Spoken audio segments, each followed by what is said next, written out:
गांव देहात का इस तरह का परिवेश वाकई कितना खूबसूरत लगता है ना। और ये भी दिखाता है कि कैसे प्रकृति के साथ जुड़कर हमारे गांव देहात के लोग आज भी अपना जीवन बसर कर रहे हैं। लेकिन हमारे गांव देहात की जो संस्कृति, जिसे मिट्टी की सौंधी खुशबू भी मिलती है, इसी में रची बसी है हमारी लोक कलाएं, हमारी संस्कृति।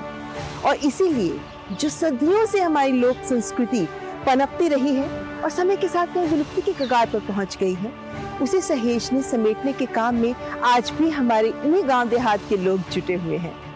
इन्हीं में से कुछ की कहानी लेकर हम हाजिर हैं आपके सामने, लेकर कार्यक्रम हमारे पद। क्योंकि ये वे लोग हैं जिन्होंने अपने समर्पण से ये साबित कर दिया कि कुछ भी असंभव नहीं है, तो सरकार ने भी इन्हें पद्म पुरस्कार के सम्मान से नवाजा। और ये सब है हमारे पद। आपके साथ मैं हूं ममता चोपड़ा।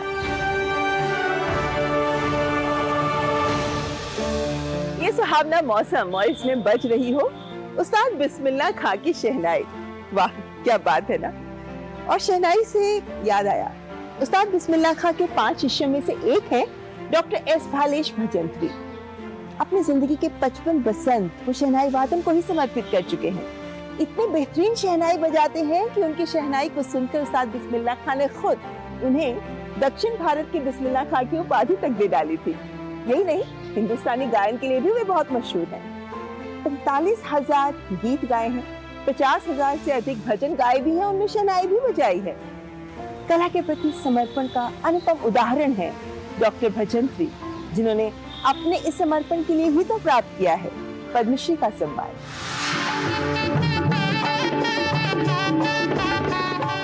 शहनाई वादन को भारत रत्न उस्ताद बिस्मिल्लाह खान ने जिस ऊंचाई पर पहुंचाया, उसे बनाए रखने वाले तथा स्वयं उस्ताद बिस्मिल्लाह खान द्वारा अपने नाम की उपाधि जिन कलाकार को प्रदान की गई, यह गौरव प्राप्त करने वाले कलाकार हैं कर्नाटक के बेलगाम जिले के पंडित एस बालेश भजंत्री।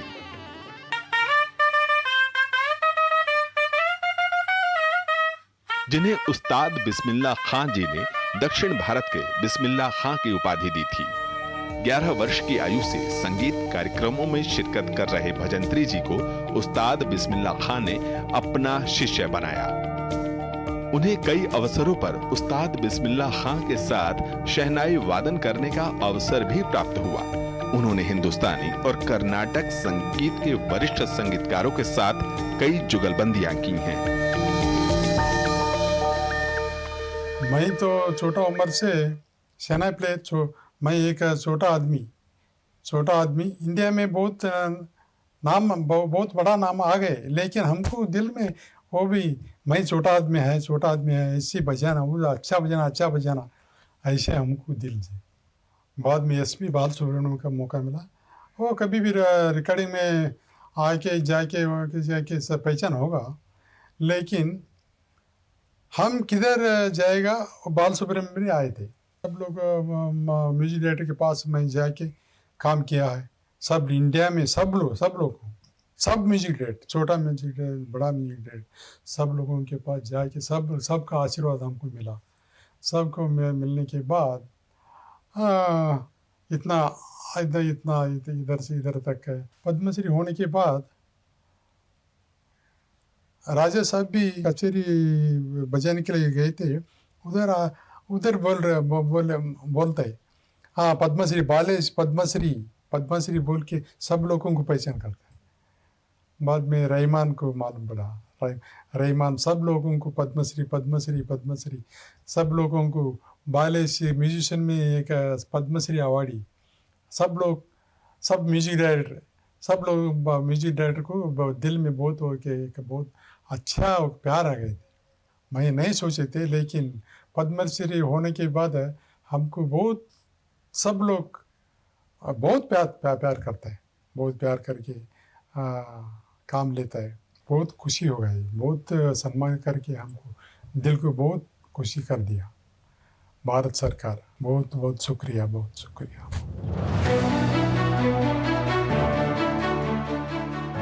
55 वर्ष से शहनाई वादन कर रहे पंडित भजंत्री जी ने देश विदेश में कई बेमिसाल प्रस्तुतियां दी हैं और बाहुबली, रांझना, रॉक स्टार समेत कई हिट फिल्मों के 85,000 गीतों में शहनाई वादन किया है। साथ ही 1 लाख के करीब भक्ति गीतों के लिए भी शहनाई बजाई है।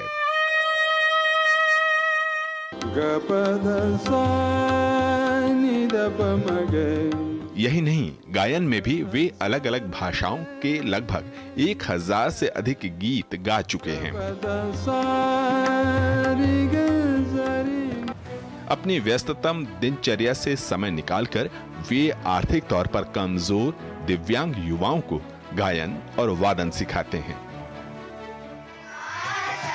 आपने तानसेन अकादमी स्थापित की, जहां ऑटिस्टिक और विशेष रूप से सक्षम बच्चों के लिए अलग से कक्षाएं आयोजित की जाती हैं।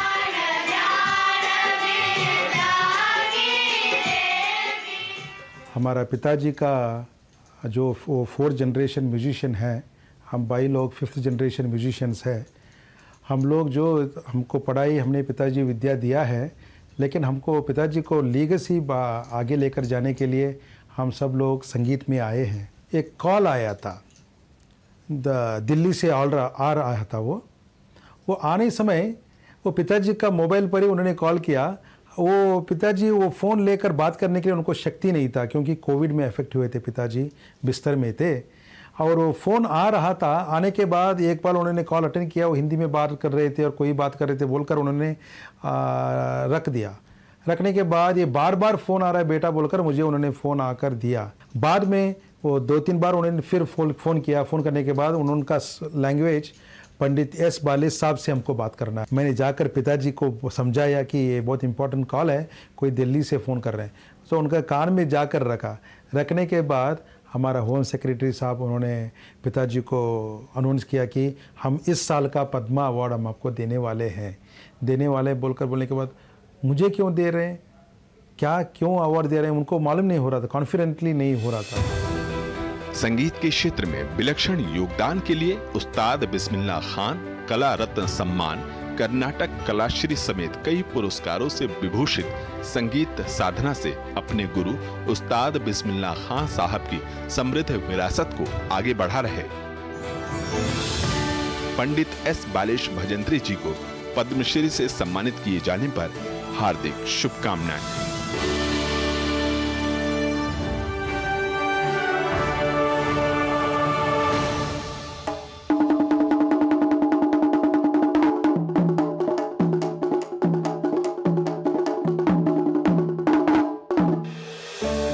ये तो था नगाड़ा, इस वाद्य यंत्र को बोला जाता है नगाड़ा। अच्छा, आप लोग ये नगाड़ा है, कितना पुराना वाद्य यंत्र है ये? आप लोग तो बहुत सालों से बजा रहे हैं। पुराना कई 100 साल पुराना है।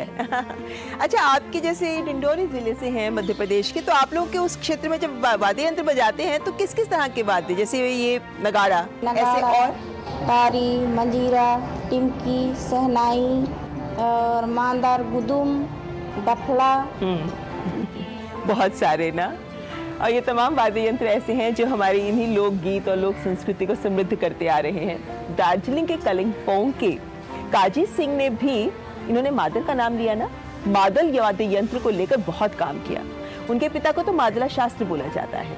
उन्होंने गोरखा संस्कृति और लोक संस्कृति के साथ साथ शास्त्रीय संगीत को भी बहुत आगे बढ़ाया। यही नहीं बल्कि उन्होंने बहुत शोध कार्य भी किया। 8 नए छंद दिए, 14 मात्रा की ताल भी सृजित की उन्होंने।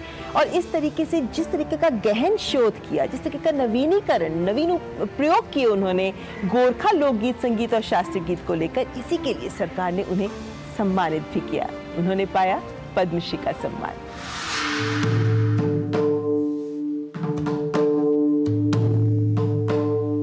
दार्जिलिंग के कलिम्पोंग में रहने वाले काजी सिंह का परिवार पिछली 3 पीढ़ियों से गोरखा लोक संगीत और शास्त्रीय संगीत को अपनी साधना से समृद्ध कर रहे हैं। पारंपरिक मारूनी नृत्य और मृदंग नुमा वाद्य यंत्र श्री मादल को लोकप्रिय बनाने का श्रेय काजी सिंह को ही जाता है। मादलाचार्य स्वर्गीय इंद्रजीत सिंह के पुत्र काजी सिंह को विशेष रूप से मादल पर शोध करने और छंद शास्त्र में अविश्वसनीय योगदान के लिए जाना जाता है। उन्होंने 8 छंद बनाए, स्वरचित राग भी बनाए जो भारतीय शास्त्रीय संगीत में मौजूद नहीं है। काजी सिंह ने 14 मात्रा ताल भी सृजित की। 14 मात्रा का देवदीप नाम का एक ताल बनाया जो श्री मादल प्रणालियों के इतिहास में कभी मौजूद नहीं था। पहले क्या था, इसमें लोग बजाते थे, जैसे बजाया सिखाने का कोई तरीका नहीं था इसमें, तो उन्होंने बजाया, हमने देखा और सीखा, इस हिसाब से था। लेकिन जब मुझे कमियां इसका मालूम पड़ा तो फिर मैंने इंडियन क्लासिकल म्यूजिक का मैं फिर अध्ययन किया। उसके बाद मुझे लगा इसका जो कमी है, तो सिखाने के लिए जो चीज़ चाहिए था, नोटेशन चाहिए था, तो वो कमियां थी इसमें, तो उसको हमने बहुत स्टडी किया उसके ऊपर। 2000 साल पहले तो ये मिट्टी का ही बनता था इसका बॉडी। बाद में कई कारणवश इसको फिर काठ में बनाने को चालू किया। उस वक्त से अभी तक भी काठ का ही बनता है इसका बॉडी। ये काम करने के लिए इससे मेरे से पहले कोई ऐसा किसी ने भी नहीं किया ऐसा काम, और कोई बुक भी नहीं मिलता इसके ऊपर। काजी सिंह ने 1952 में पारंपरिक नेपाली लोक नृत्य मारुनी से अपने करियर की शुरुआत की, जो मगर समुदाय से जुड़ा है। बाद में उन्होंने मदले गीत गाना शुरू कर दिया और फिर अपने पिता से श्री मादल बजाने में निपुणता हासिल की।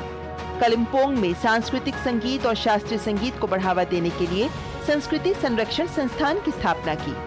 माया नगरी का भी रुख किया और 10 साल मुंबई में रहकर लक्ष्मीकांत प्यारेलाल, कल्याण जी आनंद जी जैसे दिग्गज संगीत निर्देशकों के साथ काम किया, लेकिन अपनी जड़ों से ज्यादा दूर नहीं रह पाए और वापस दार्जिलिंग आ गए। Belong to the traditional folk musical family from Kalimpong. I'm the son of मैं कलिंगपोंग के पारंपरिक लोक संगीत परिवार से आता हूँ। Kaji Singh and have been मैं carrying पद्मश्री पुरस्कार से सम्मानित आचार्य श्री काजी सिंह का बेटा हूँ और मैं चौथी पीढ़ी हूँ जो इस कला को आगे बढ़ा रहा हूँ। हम इस कला को पीढ़ी दर पीढ़ी करते आ रहे हैं। grandfather Sri मेरे परदादा ने इस कला को अपने मामा से सीखा और फिर मेरे दादा ने अपने पिता से। मेरे पिता काजी सिंह ने इस कला को अपने पिता से सीखा और मैं भी इस कला को संरक्षित और बढ़ावा देने का प्रयास कर रहा हूँ। promote this art form. काजी सिंह ने 1974 में 8 साल के अध्ययन के बाद मादल नाम की अपनी पहली पुस्तक प्रकाशित की और फिर श्री मादल और भारतीय शास्त्रीय संगीत पर 6 पुस्तकें लिखी। संगीत के क्षेत्र में अविस्मरणीय योगदान के लिए राष्ट्रीय पुरस्कार प्राप्त कर चुके काजी सिंह को गोरखा समुदाय की कला संस्कृति और शास्त्रीय संगीत में योगदान के लिए पद्मश्री का सम्मान मिलने पर हार्दिक शुभकामनाएं।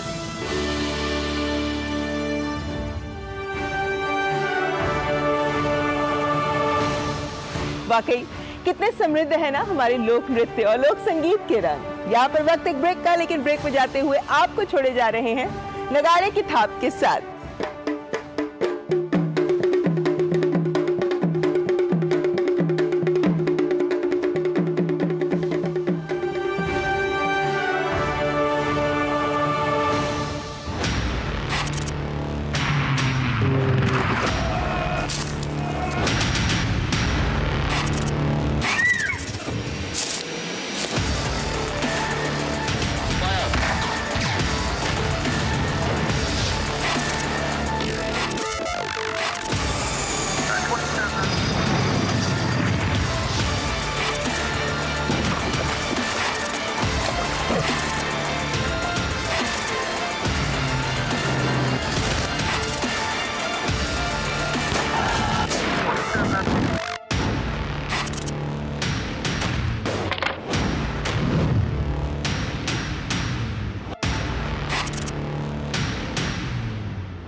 संगीत का जादू भी ऐसा होता है कि कुछ लोगों को इस कदर लुभाता है कि वो फिर जिंदगी में कुछ और नहीं देखते।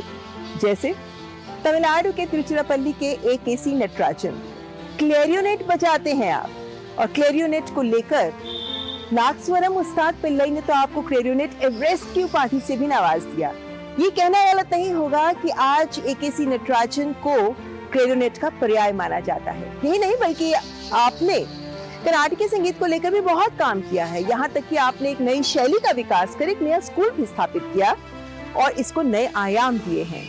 और आपके इस अनुपम योगदान को देखते हुए ही आपको पद्म पुरस्कार के सम्मान से नवाजा गया है।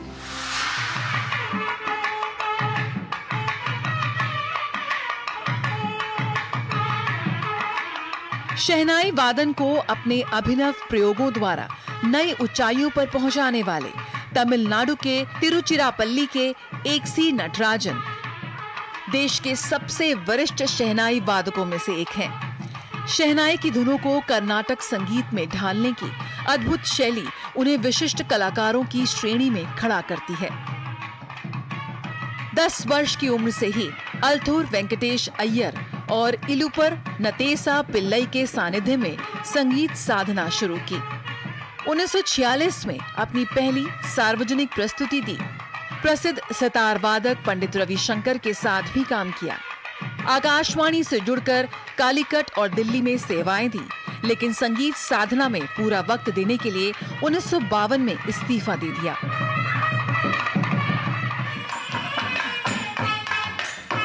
संगीत के प्रति समर्पण का ये भाव 90 वर्ष की उम्र पार करने के बाद भी बना हुआ है।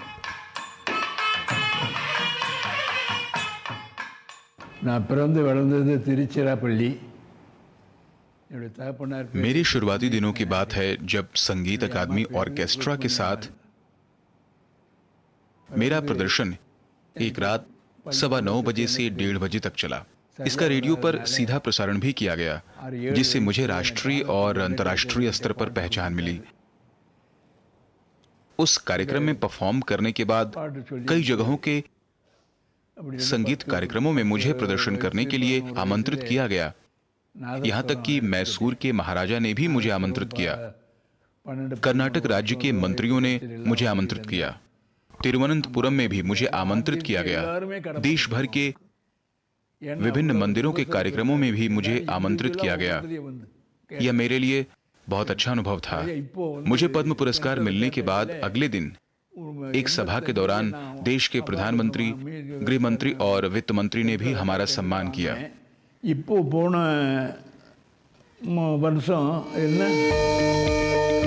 नटराजन जी ने देश ही नहीं विदेशों में भी America, Canada, Britain, Germany, New Zealand, Singapore, Malaysia और श्रीलंका में शहनाई का संगीत बिखेरा है। उनके राग, आलाप, स्वर प्रस्तुतियां और कृतियों को प्रस्तुत करने के अद्भुत तरीके के कारण इनके संगीत पर विदेश के विश्वविद्यालय शोध भी कर रहे हैं।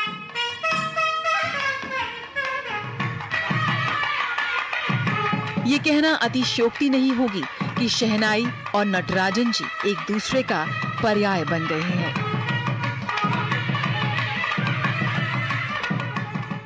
யாருமே இவருடைய சங்கீத தொழிலை எடுக்கல। अपने पूरे जीवन में उन्होंने केवल संगीत के लिए ही काम किया और सिर्फ संगीत के बारे में ही सोचा। उन्होंने अपनी मेहनत और लगन से कई पुरस्कार और प्रसिद्धि हासिल की है, लेकिन 2022 तक हम पद्मश्री पुरस्कार जैसे बड़े पुरस्कार मिलने का इंतजार कर रहे थे।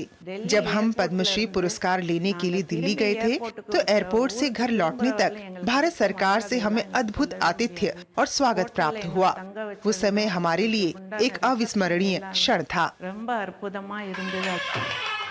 कर्नाटक संगीत में योगदान देने के लिए नटराजन जी ने देश विदेश से संगीत नाटक अकादमी पुरस्कार समेत कई सम्मानित पुरस्कार हासिल किए हैं।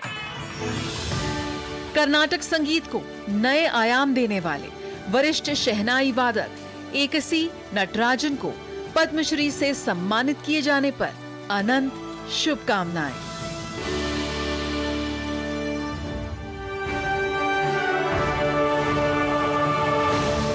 कभी आपने किन्नेरा वाद्य यंत्र का नाम सुना है? नहीं ना, बहुत कम लोग जानते हैं इसके बारे में। लेकिन दर्शनम मोगुलिया ने तो अपना पूरा जीवन ही किन्नेरा वाद्य यंत्र को ही समर्पित कर दिया, इस हद तक कि उनका कहना है कि मैं भीख मांग लूंगा लेकिन किन्नेरा वाद्य यंत्र नहीं छोड़ूंगा। इतने समर्पण को देखते हुए तो उन्होंने किन्नेरा वाद्य यंत्र का विकास भी किया। उनके दादा दादी 7 खूंटी का किन्नेरा बजाते थे, पिता 9 खूंटी का, और उनका कहना था कि 12 खूंटी का तो बजाना असंभव है, लेकिन असंभव को ही तो संभव कर दिखाया मोगुलिया जी ने। और उनके इस लगाव को देखते हुए ही उनका नाम ही पड़ गया किन्नेरा मोगुलिया। उनके समर्पण को देख सरकार ने भी उन्हें पद्मश्री का सम्मान दिया।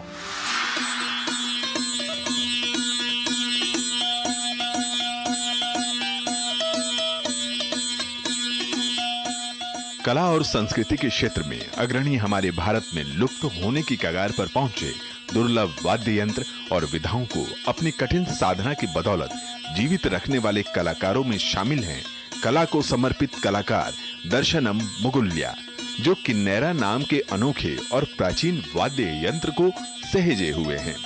तेलंगाना के महबूब नगर के छोटे से गांव औसाली कुंठा में जन्मे मोगुलिया गरीबी के कारण स्कूली शिक्षा ग्रहण नहीं कर पाए। 9 वर्ष की उम्र से ही पिता की देखरेख में किन्नेरा बजाना और लोकगीत गाना शुरू कर दिया। आजीविका के लिए दिहाड़ी मजदूर के तौर पर भी काम किया, परंतु संघर्षों के बीच भी उन्होंने गाना और किन्नेरा बजाना नहीं छोड़ा। और फिर जीवन में नया मोड़ आया जब फिल्म कलाकार पवन कल्याण की नजर इन पर पड़ी और एक फिल्म में बतौर गायक उन्हें अवसर मिला।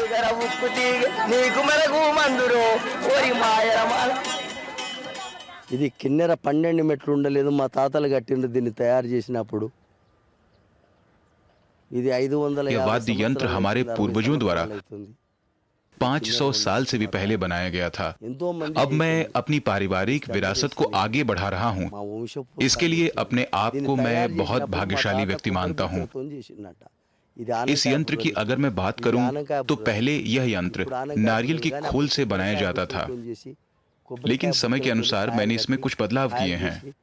मैंने अब तक 10,000 से अधिक गाने गाए हैं और हाल ही में मैंने तेलुगु फिल्म में भी गाना गाया है, जिसमें प्रसिद्ध तेलुगु फिल्म स्टार पवन कल्याण ने अभिनय किया है। केंद्र सरकार ने मेरे किन्नेरा वाद्य यंत्र कला को पहचाना। भारत सरकार ने मुझे पद्मश्री पुरस्कार से सम्मानित किया। सच कहूं तो मुझे नहीं पता था कि पद्मश्री पुरस्कार क्या है। मैं अपने जीवन में पहली बार हवाई जहाज में बैठा था। मैं बहुत खुश था और भारत सरकार का आभार व्यक्त करता हूं। हाल ही में तेलंगाना सरकार ने 8वीं कक्षा और 11वीं कक्षा में बच्चों को सामाजिक अध्ययन में किन्नेरा पढ़ाने की शुरुआत की है। मैं बहुत ही गरीब पारिवारिक पृष्ठभूमि से आता हूं। मैंने अपनी गरीबी के कारण अपनी पत्नी और एक बेटे को खो दिया है। मुझे लगता है कि मुझे युवा पीढ़ी को अपनी कला सिखानी चाहिए। किन्नेरा में खूंटी यानी लकड़ी के छोटे छोटे सीढ़ीनुमा आकृति का बड़ा महत्व होता है। मोगुलिया के दादा दादी 7 खूंटी वाला, पिता 9 खूंटी वाला किन्नेरा बजाते थे, लेकिन मोगुलिया ने 12 खूंटी का किन्नेरा तैयार कर सबको हैरान कर दिया। दर्शनम मोगुलिया किन्नेरा को बजाने के साथ अभिनय और प्रदर्शन करने वाले एकमात्र जीवित कलाकार हैं। दर्शनम मोगुलिया आज तेलंगाना में किसी नायक से कम नहीं। उनके जीवन चरित्र को स्कूलों के पाठ्यक्रम में शामिल किया गया है।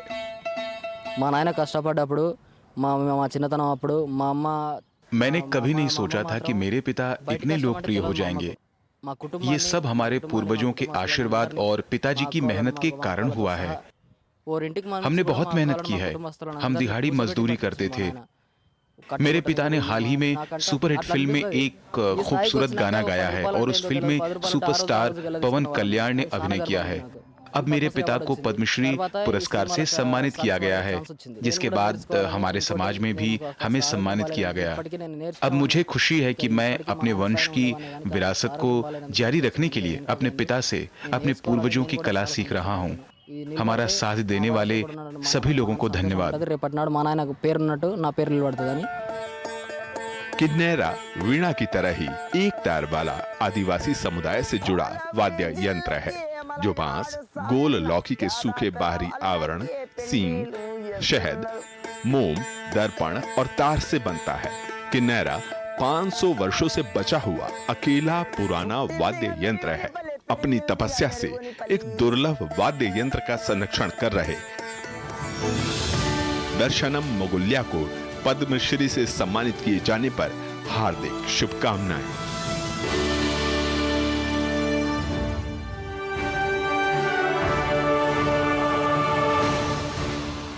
ऐसे ही गांवों के घरों में क्लेरिनेट बजना शुरू हुआ। किसी ने मादल का दामन थामा, तो किसी ने शहनाई को आगे बढ़ाया, तो कोई बैगा नृत्य को लेकर उसके प्रसार में जुट गया। ये कहानियां जो हमारे ग्रामीण परिवेश से निकली हैं, लेकिन ये वे लोग हैं जिन्होंने इन वाद्य यंत्रों और लोक संस्कृति के प्रति अपने समर्पण से अपना जीवन तो सामने सार्थक किया ही, लेकिन साथ ही साथ अन्य लोगों के जीवन में भी इनका संगीत बिखेरा, इनका जादू बिखेरा और उनके जीवन को सजाया। और इसीलिए ये हैं हमारे पद्म, क्योंकि देश कर रहा है इन्हें सलाम। उम्मीद करते हैं कि आज का कार्यक्रम आपको पसंद आया होगा। आज के इस कार्यक्रम में बस इतना ही, लेकिन अगले हफ्ते फिर हाजिर होंगे ऐसे ही कुछ और शख्सियतों के प्रेरणादायक कहानियों के साथ। फिलहाल हमारी पूरी टीम को दीजिए इजाजत। नमस्कार।